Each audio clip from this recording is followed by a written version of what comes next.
I just didn't know what to do. And then she said to me, well, my brother is a doctor and he's a carnivore. Judy, how did you find Carnivore? Well, it was like a lot of people, it was that long journey, you know. Um, I know when there's something wrong with you, the doctor, they have a process of elimination. And apparently, as human beings, we have a process of elimination, except ours takes a lifetime. I know mine did.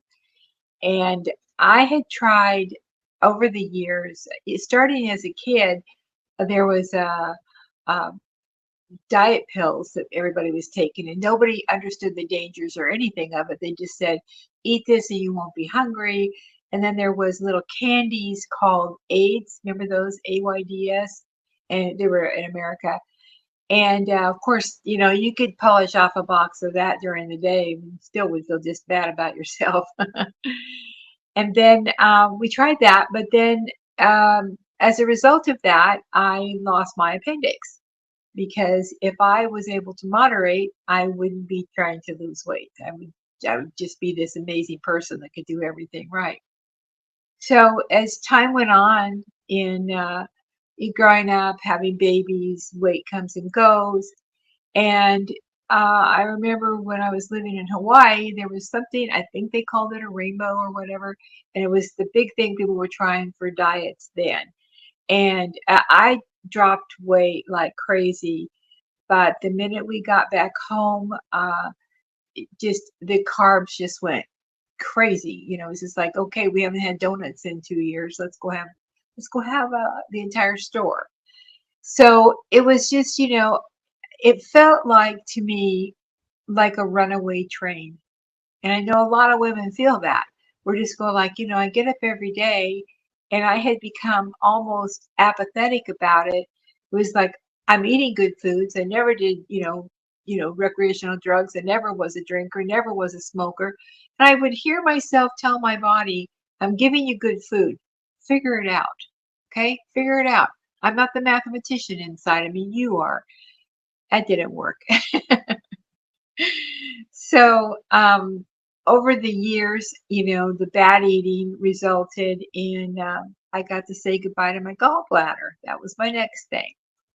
And so then I was recuperating from that. It was about 5 years into that I was diagnosed with a tumor, ovarian tumor, turned out to be ovarian cancer.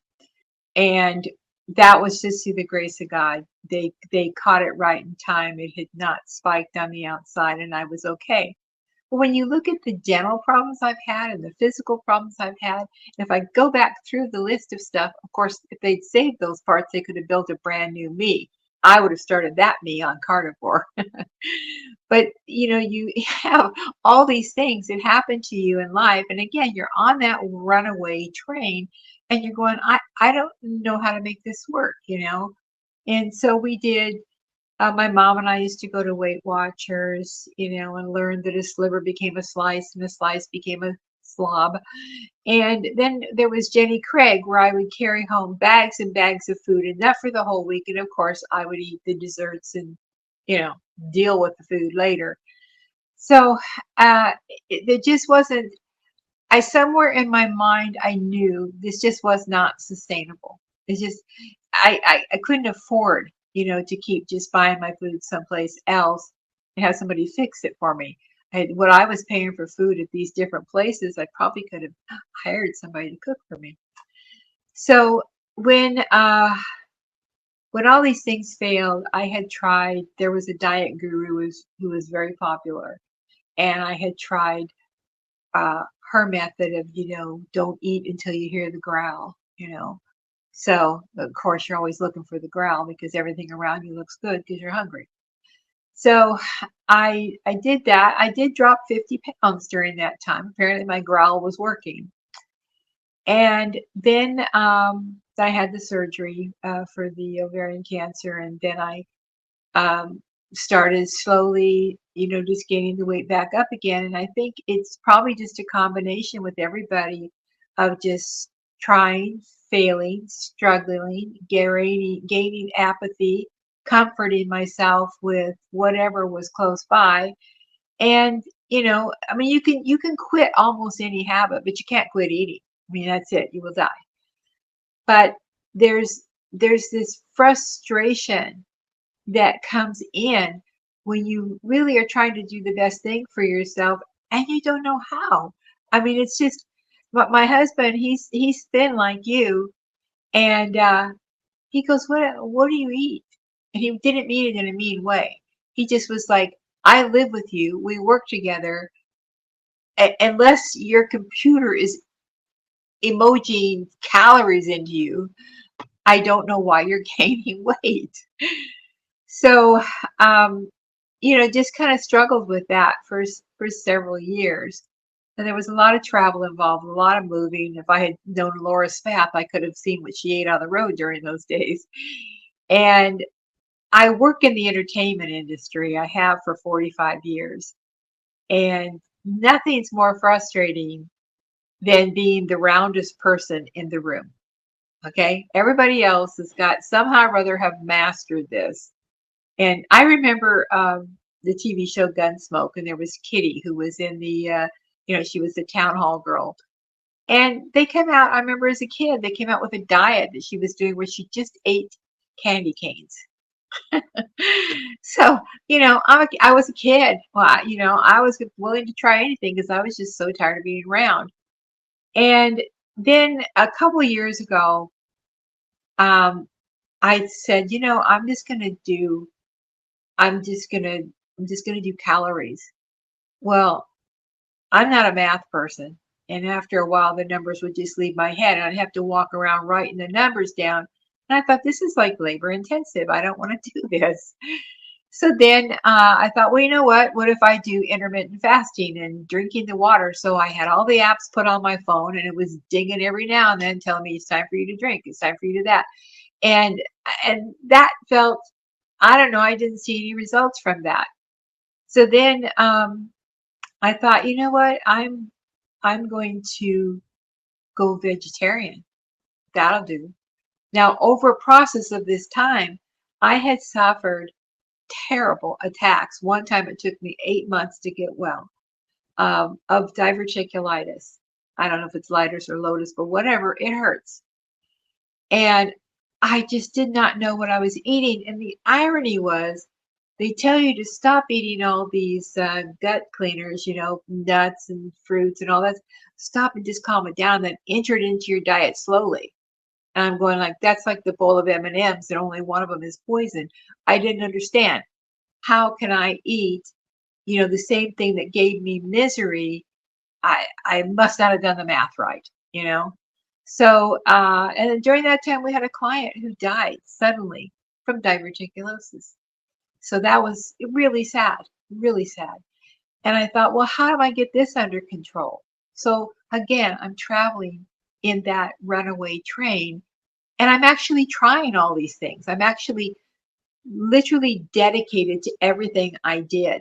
I mean, I was religious about it. And it wasn't saving me. So then I had a friend, and I won't mention the company, but for $270 a month, more if I wanted to spend it, I was taking this liquid stuff every day, and it had I could sprinkle the granules on top of the spoon. I even got a fancy spoon for it. And I was like, okay, this is supposed to help. Well, I didn't have any flare-ups during that time, but the minute I stopped buying it, then my stomach was like, okay, here we go again. And I just had, at my age, I had like, why don't you just buy the Mrs. Santa suit and call it a day? Okay, let's just go out and pretend to be Mrs. Santa. And I thought, I really don't want to do that. I didn't want to give up on myself. I wanted to show up for myself. So I heard Jordan Peterson talking, and I was fascinated with this man's brain, his logic, his common sense. And I was just, really just digging into everything he was saying. And then one day he mentioned something about the lion diet. And what's that? What is that? It's a guy thing. It's definitely a guy thing. I always said lioness if it was women, right? It's a guy thing. So I listened to him, and I forget who it was, Joe Rogan or somebody said to him, "Do you ever cheat?" And in his very sharp manner, he goes, "No, never." So I listened to him, but it didn't absorb. I just thought that's great. He can he can do this, and it's gotten rid of all. It's like a miracle. But again, I just thought it's for guys. Guys have their rap different. They think different. They can drop weight if you break up with them. So I'm like, I don't know what to do. Sorry, I'm kind of a silly gal. And so then his daughter started talking about all of her maladies. And I thought this is really interesting. She's a girl and she's doing this stuff. And then I thought, well, yeah, but that's her. That's she's having those problems. And I thought to myself, I don't have any of those problems. I just have a surplus of skin, you know. And so I would like listen to her, but it still hadn't absorbed. So my body, my mind, my common sense was going for the trifecta. So the next thing is I had a friend, close friend for years, and she was diagnosed with breast cancer. And her sister had died just 2 months earlier from breast cancer. And so I was kind of, talking with her, making everything okay. Then all of a sudden on Facebook, I see her taking pictures of giant steaks and giant ribs and just everything, beef, butter, bacon, and eggs. And I'm going, but I called her. I said, "Are you crazy? Are you crazy?" I said, this is, you're going to, maybe you won't die from cancer, but you're going to have a heart attack. What are you doing? Me giving health advice, right? All, waving at 300-pound me. And I'm going like, how can you do that? She says, "Watch me, watch me." So I watched her. I started following some of the people that she followed, the hilarious Dr. Barry, and it began to sink in little by little, but it still wasn't there yet. I hadn't gone over to the other side. I was just listening. And then I went out to lunch with some clients, and they were like separating their food, and this was going over there, and the bread was going in the trash, and whatever. I said, "What are you guys doing?" And I'll roll back a little bit. They had come to my house maybe a few weeks earlier, and as usual, as a hostess, I go out and spend way too much money on company coming so I can fix them all kinds of things that could put them into a instant coma, and thinking I'm being hospitable, right? So they don't eat anything. They're not eating anything. And I'm like, okay. And then finally they said to me, "We're fasting." They said, "We want to get off our COVID weight, so we're fasting." So then later on, when I came back over to close to Palm Beach area, I called them up and let's meet for lunch. And this time they were eating, which that was comforting since meals are expensive. And they had started separating things. They were just eating the meat. And I said, "What are you guys doing? What is this? What is this you doing?" And they told me once again. I heard the word, "Well, we're keto carnivore." You know, these are foreign words to me. I don't know. I mean, and I'm trying to understand, as many people do. You put the keto into the colander with the ketovore, you shake it again, and out falls a carnivore. Okay, so finally, I started to understand, and I started to listening to everything, everything, and then it just after lunch that day, it clicked. It clicked inside of me. And I went home, and I'm a person that is always preparing for a massive shortage on whatever. So all my cupboards were full, all my pantries were full, everything. I started reading the backs of the cans. Sugar, sugar, sugar, sugar, everywhere I read. I started putting everything that had sugar on it, I started putting it in a bag. I said, "You are not going to live in my house." That's it. I put together 23 bags of groceries. And my husband is just standing there like, "What are you doing?" And so he didn't give me any contest because he figured I was on a new mission and he was just going to follow along and see what happens. So I packed up all this stuff and I called this family who has a bunch of children and they're in kind of a poverty way. And I said, I got groceries for you. And they came and they loaded and loaded. And I looked around my house and everything that had any sugar in it at all, it was gone. I mean, we're talking enough flour to feed an army, enough sugar to kill the army while I was feeding it. So it just went, just getting this stuff out of my house was quite cathartic, because I knew if I had a moment, I I wouldn't have any. I'd have to. I relied on my lazy self that I would have to get in the car and go get it. So I began to do that, and it was not this massive weight loss that people talk about at first. Man, me and my body, we have a game going on, okay? So anyway, I started, I have been faithful to it since June the 10th. I think that's 8 months, right? I have not cheated. I have gone through all the machinations, that you go through. And I was watching an interview with a guy, Steve, I think it was, and he was talking about he had all this, this like anxiety. Am I going to have a heart attack or whatever?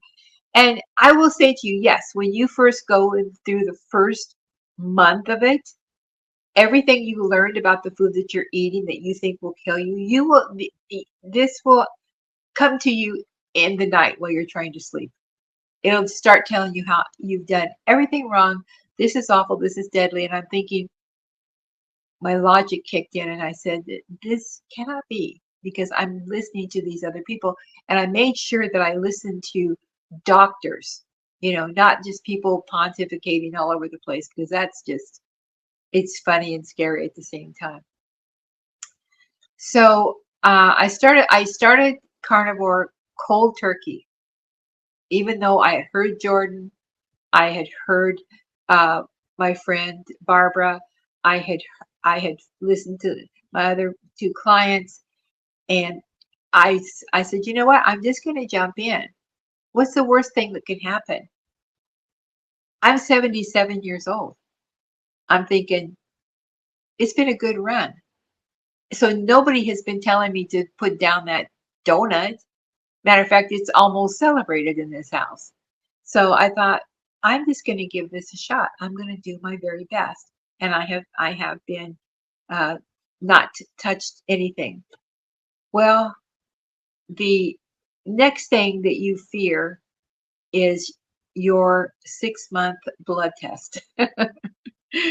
You're pretty sure that there's going to be a page with your blood test and it's going to run right off the page. Just going to be, the numbers are just going to keep like trailing around the house because you've done a horrible thing.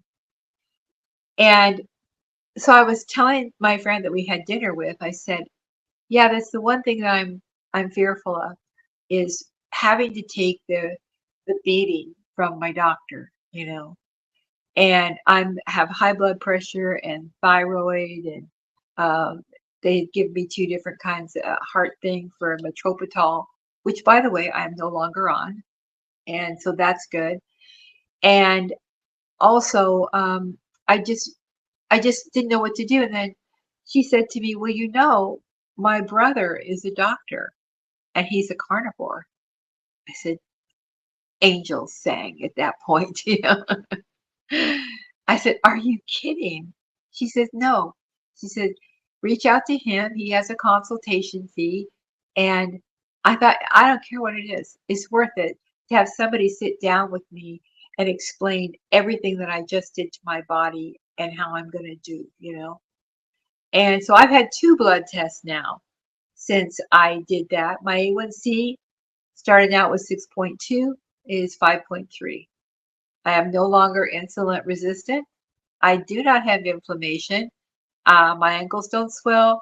I had to take off my wedding rings and go buy bands because my rings were falling off. And I thought, this is good, you know. So I had to put something on there to keep my rings from falling off. And the other thing I discovered was, how am I going to dress myself as I keep losing weight? Because it was not coming off like, nobody was slipping on the fat in the house, okay? It just was coming off slowly. It was like 5 pounds. And I did the math today, and I've lost 43 pounds since June. That's 5 pounds a month, which is, it's really good. But I had the month of November when I didn't lose anything except my mind because nothing was moving. I had hit a plateau. So with the plateau, I started fasting. It became more evident that I needed to tell my body, shut up. We're going to do this. You can have a fit. You can hang on to whatever you want to, but we're going to do this, and you're going to starve to death. That's it. So after November and with doing the fasting, I just it started to come off again. So that was really good. And 40 was a good goal, and 43 is a great goal, but I have a lot more to lose. I have a lot more to lose. When I started out, let's pretend I was Alaska, okay? And let's pretend my my weight was Russia. Well, I was in Alaska waving at Russia, and Russia weighed almost 300 pounds. I'm now 43 pounds lighter. And I have dropped so many, dress sizes. And that in itself, like my older sister said to me one time, the dilemma with losing weight is that you either eat again so you don't have to change your wardrobe, or you go and buy a new wardrobe. And you think, well, how am I going to afford to buy a new wardrobe, as it's going down? I discovered the Goodwill. And I'm going like, I'm finding clothes there that they still have the tags on them, for heaven's sake. So I go and buy just enough, to get me through. And I'm telling you, listen, I don't know how I wasn't a fan earlier. I've been a super fan now. It's almost like a treasure hunt. But that helped me to not get discouraged about my weight loss, because I had to go to a festival. I had won the festival. And when I got to the festival, all my clothes were like almost 2 sizes too big for me. And the only thing I was missing was clown shoes. I thought, where am I getting, so I tried buying clothes there and everything. That never works, okay? Because I'm 5'3". So whatever I buy, you have to hem it. So I saw pictures of me and I went, oh, dude, I look ridiculous. And it was embarrassing. But so I mentioned it, on stage. Please forgive these bouncy clothes. And so it's been such a journey. And then people started asking me, what what are you doing? What are you doing? And so I listen to people like yourself and doctors, and every day I take my little cluster of people and I send them things that help me. So my sister, she hadn't crossed over yet. She was like, she said, yeah, yeah, I know it's good. I know it's good. I know it's good. Okay. But she still wanted to hear. So she has MS. And through watching her diet and through um, taking supplements and stuff, she has gone into remission. So she's been doing really well that way. But she was addicted to potato chips. She was cooking with canola. She was every horrible thing in the world, and she went blind in one eye. And it was devastating, devastating, because the mylar sheath and the inflammation that she got from eating bags of potato chips, and she wasn't fat. She was like 138 pounds, but the the chemicals and the oils that were in that were just killing her, and she just didn't even know it. She didn't even realize it. So she got on board with Carnivore, and I begged her. I said, please give me 30 days. Just give me 30 days. And she did. And then she's been on it like about 4 months. And during that time, she had to go back to her doctor. And during that time, she had to renew her driver's license. Talk about challenges. She passed her driving test. She had to use this special machine that she was able to see. She was able to stop one of her medications that is $100 a bottle. And she went to her doctor, and her doctor said, why did you stop taking the other medication? She said, you need it. She said, I don't need it. It's because my eye was feeling, I could feel the pressure in my eye. She said, I don't feel the pressure. And she said, well, I still want you to stay on it. She said, no, I'm going to trust my gut. And she said, how is my eye, doctor?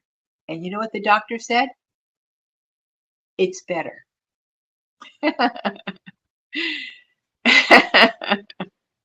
So it's great, it's and she's going to stay on it, and um, she's become she's crossed over now. We are at the other side. She says she's got her friends looking at her like she's going to drop dead, and they fuss with her. And I said, you know why your friends fuss at you is because they want the old you. I said, your other friend that was telling you you were gaining weight, now she can't tell that to you anymore. So what's she supposed to do with her spare time, right? I said, they want the old you that they can pick at and make feel bad. And I'm sure they love you, but they don't want this new you because it's taking away part of their recreation, what they do. So the results have been, good. And I started my Facebook called Coast to Coast Carnivore. I'm not on there a whole lot, but I do share things that inspire me and help me, along my journey. And then if I see that helps me, then I think, okay, well this might help somebody else. So I use this phrase that we're the beggar telling the other beggar where the bread is. And basically what we are is we're the beggar telling the other beggar where the meat is. So that they pick up on it. So that's been, I've had a good turnaround on the neuropathy that I was having in my feet, terrible, and I've had just, I have not had one attack of diverticulitis at all, at all. This is an interesting point. My sister had to have a colonoscopy, okay? I think I said that right, a colonoscopy. And the paperwork that they give you for the colonoscopy basically is don't eat any of these carbs, don't eat any of these nuts, don't eat any of this roughage, don't eat any of this fruit. And she goes like, I'm already doing that. I'm already doing that. And she says, why would they tell us not to eat this when they want us to go in and look at our colon that's so badly beaten up with all the carbs? But they tell you don't do that while you're going to take, this exam. And then after the exam over, okay, now go back and do it again so we can test you again. It just kind of seems like a Ponzi scheme, doesn't it? Mhm. That's a really good point. It does seem like a Ponzi scheme. And one of the very first emotions was, this is working. And the second emotion was, I'm mad. I am really, really mad. I have been lied to. This was not and never should have been my fault. All the judgment, all the side eyes from my doctors, all the people going, look at yourself. I'm going like, I don't want to look at myself. I wouldn't even let people take pictures of me at the everybody line up for a picture. And I say, don't put me at the end. The person at the end is always the fattest. I said, stick me in the middle somewhere, So, other than wearing camouflage, just it was not fun at all. And the anger, I was just like so angry with how we have been lied to and how now I see it everywhere. I see it everywhere I go. I'll shop the outside of the market. I'll pick up the meat and the cheese and the eggs. I don't even go over to the fruit department, except that's where they keep the water in our store. So let me go over there and get it. But that's it. I don't go up and down the aisles. My grocery bill is like next to nothing. And if you go to the store, if you watch the tenderloin, which magically changes into filet mignon, if you watch the sales, You can get those things for, for 45, $50. Butcher it yourselves, and now you get like 12 steaks out of it. You've got filet mignon, which makes your dinner cost you about $3. It's $70 if you go out to dinner with your husband. So butcher it yourself. I will warn you though, when you do your own butchering, it looks like a murder scene. Okay, so be prepared for that. Other than that, it's fabulous. I went and I bought a freezer, and I learned that the freezer, real freezers don't get frostbite, but refrigerator freezers, they get frosty. So I put everything in the freezer, and it lasts. So that's been my journey, and I'm still on it, and I still have a ways to go, but now I have the energy for it. I have the mental stability for it. And I didn't mention that 2 years ago, July, I tore my right ligament in the right side of my leg. So everybody said, "Well, just get out and walk." And I said, "How about if you take my leg and you take it for a walk, okay?" Because there was no walking on it. And that was another thing that was causing me to get very lethargic, and also getting my muscles, structures, and everything were not doing good. And so um, at that point, is when it came into the understanding of the Jordan, Barbara, Libby, Dr. Ginge, I came into the understanding of that. And that's when things began to turn around last June. And now I walk places. I still have a cane, which is good. I use it like a third leg. I mean, I could probably walk, but I don't want to take the chance because it's still a trick knee, so I don't want to do that. But it's not going down. We're moving upward, and things are changing in my body. That's awesome. Congratulations on everything that's happened, and also congratulations to your sister as well. Yeah. Um, yeah. So I'm interested in a few things here. Firstly, how is your husband with this? Is he joining you? Well, let me tell you a story, and I will preface this as famous last words of a dead man. Okay. I had been on it about 3 months, and he will eat with me. He'll still eat his little side dishes and everything, but he'll eat with me. But he was like loving the meat. He was like, "Are you going to cook tonight? Are you going to cook tonight?" And this was not something I did a lot of, because we're semi-retired. We have our business, but we do it the way we want. So anyway, after about 3 months, this man comes into me, and he stands in the door of the sunroom, and he says to me, "You know that thing you're doing?" He called it that thing. He didn't know what to call it. He just called it that thing. And I said, "Yeah, what about it?" And he goes, "I've lost 16 pounds. What? At that point, I had only lost 19. And I was like, "Do you value your life?" I said, "You really should step away from me at this point." Crazy. So then he went in and put on his jeans, and he said, "I weigh what I did in high school. Just rub it in. Just keep rubbing it in."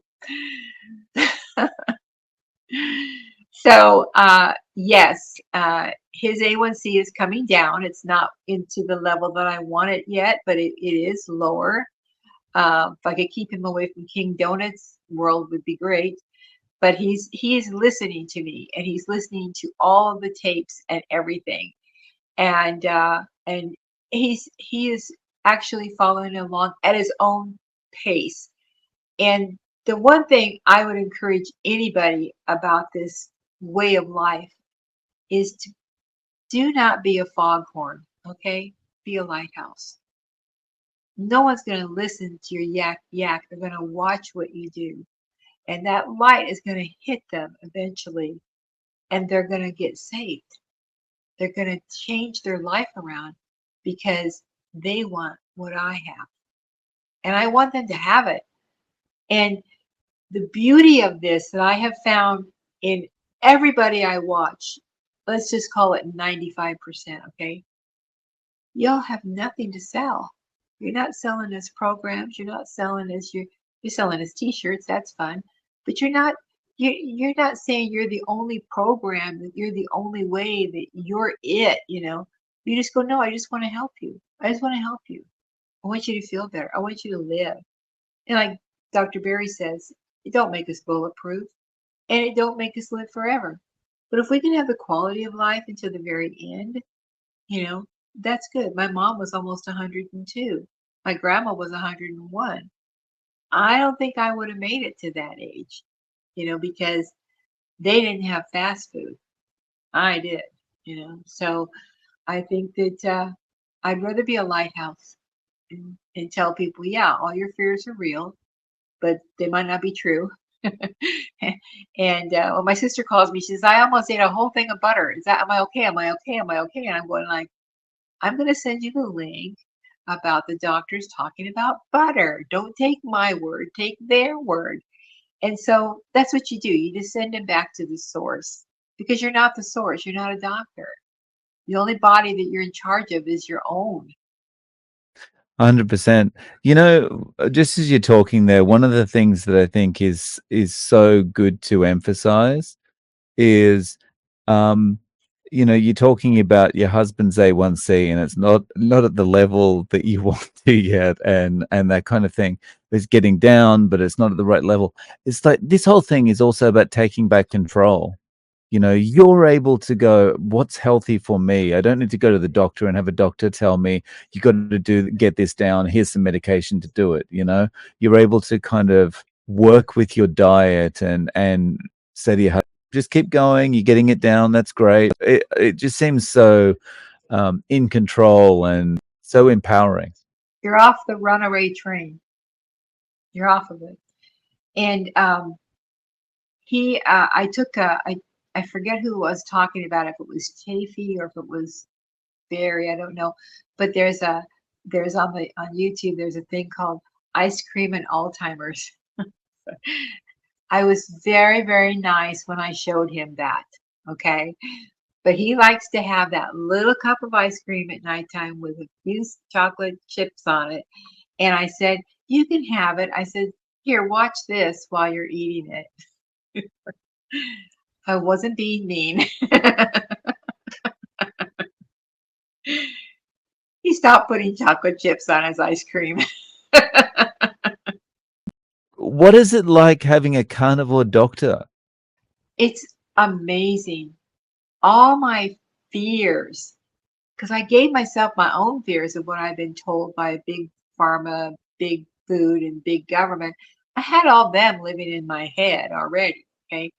And then to be able to take, with intrepidation, waiting, when you take a blood test, there's only one thing in your mind, right? Don't find anything. I said, please don't find anything. But when I turned it over to Dr. Brian, he came back and he spent an hour with me. He spends more than an hour with me every time he does my blood work.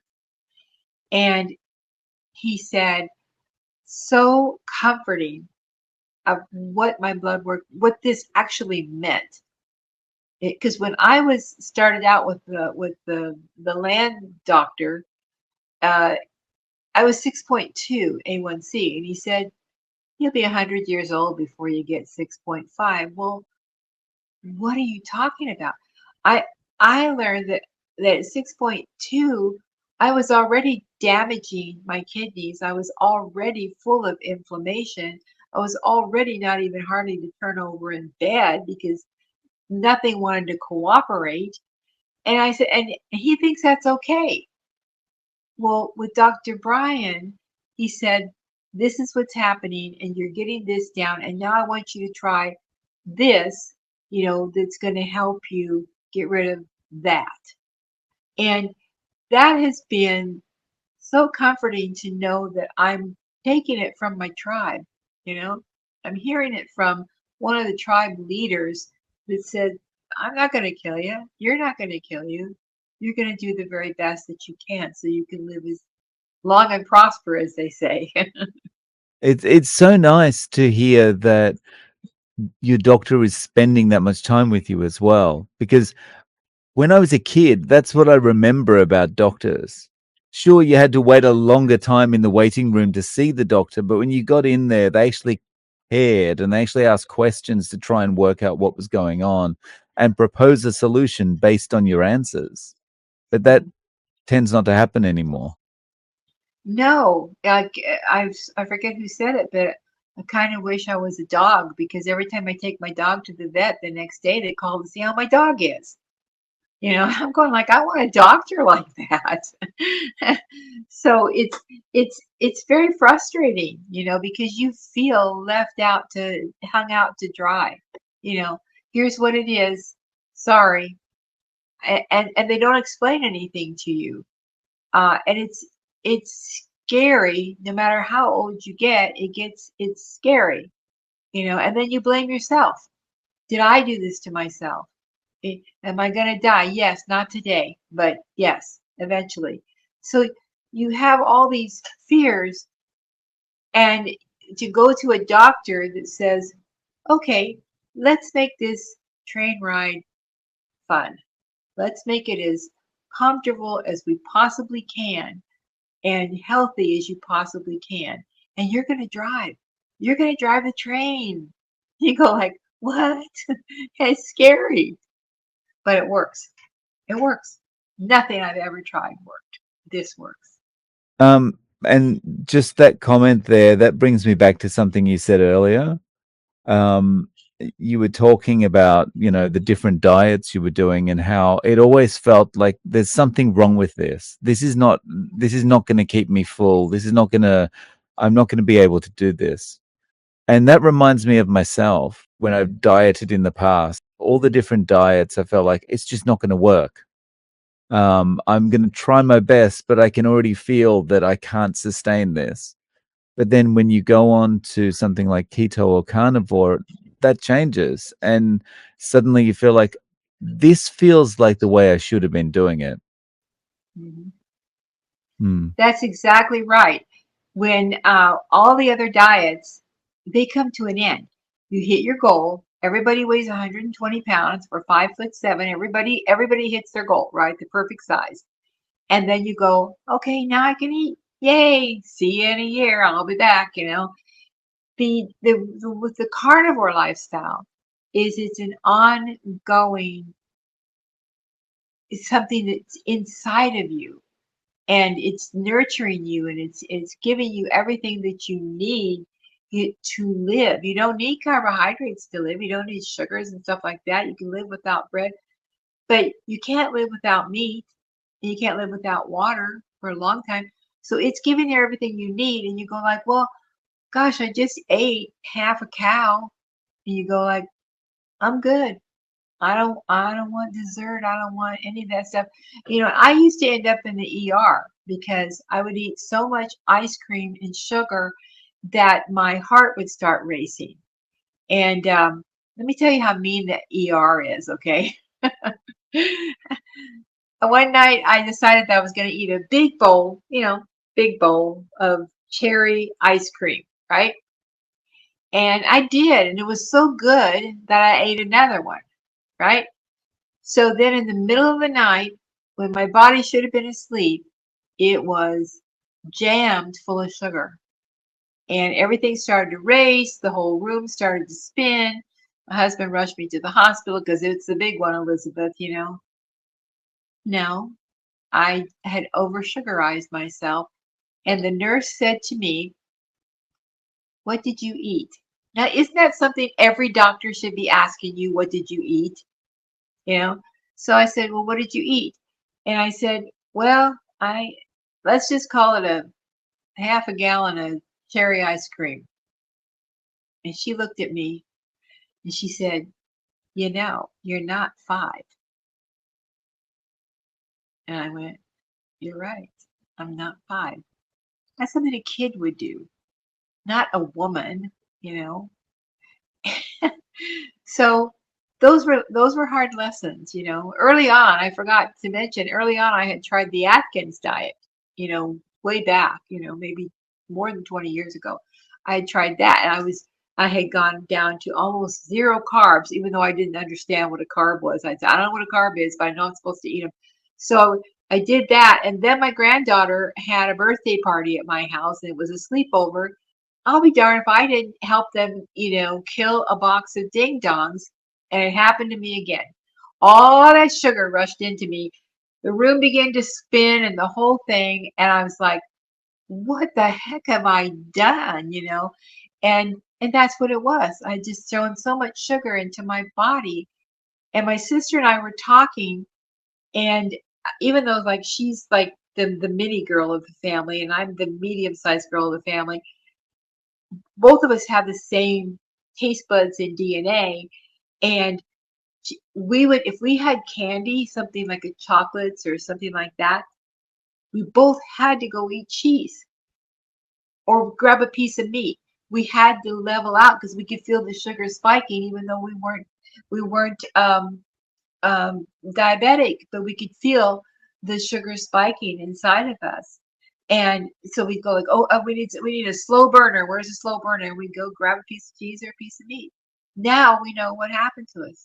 This all sounds very nice, but when people always promise so many solutions just by changing one thing, there's usually some catch.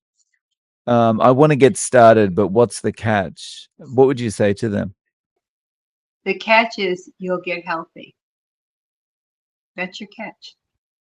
And if you don't like that feeling, I'm sure you know where to buy that stuff that you were eating before. The catch is your grocery bill is going to go down. Your waistline's going to go down. Nobody's going to try and sell you anything on these legit docs and that are out there. And it's interesting to have so many people care. Look at Carrie from Homestead, Homestead How I think it's called. This man's got a heart of gold, and he knows what he went through, and he lived their hell. And he's like, "Hi, it's me, Carrie. I'm standing at the gates of hell, and I'm redirecting traffic." And that's what he does. Nice. So, how can people find you? Could you talk a little bit about your Facebook page? Yeah, I'm at Coast to Coast Carnivore on Facebook, and it's the number two, Coast to Coast Carnivore. And I'm just another source, I'm out there looking at stuff that I think will help them, and I post it up there.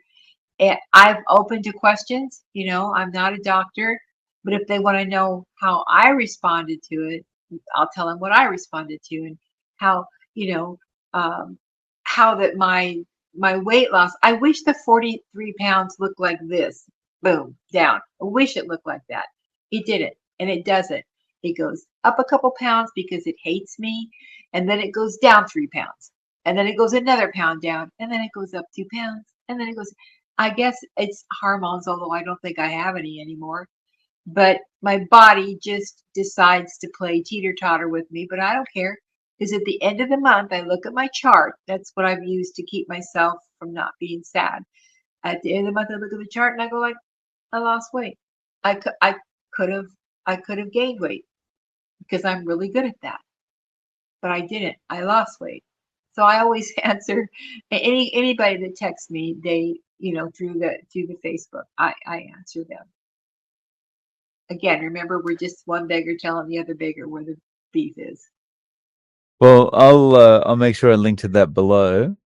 And Judy, thank you so much for coming on and sharing your journey with us. I really appreciate your time. Thank you for inviting me. I got excited about it, and you know us carnivores, we get a bit evangelical on everybody. I'm surprised there aren't carnivore tents all over town where people are just talking about this. Come on, come on, come on. Let's hear about carnivore. But I'm excited. After 77 years, I have found something that keeps me full, keeps me level. My nervous system stays level, and it keeps me full, and it makes me healthy. I mean, Mm. there's the catch. There's the catch.